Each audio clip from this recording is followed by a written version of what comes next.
¿Y tú qué hiciste? Pues esa Semana Santa fui de paseo con mi familia hasta que me tocó dormir con mi mamá. Hasta ahí todo bien. ¿Por qué? ¿Qué pasó? Porque eso roncaba, pero eso no era ronquidos, eso era una mula. Uy, no me lo imagino.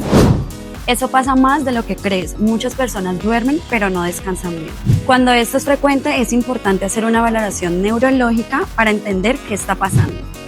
Si sientes que no estás durmiendo bien o algo no está normal, aquí podemos ayudar. Puedes agendar tu consulta de neurología de manera particular o por medio de nuestras alianzas.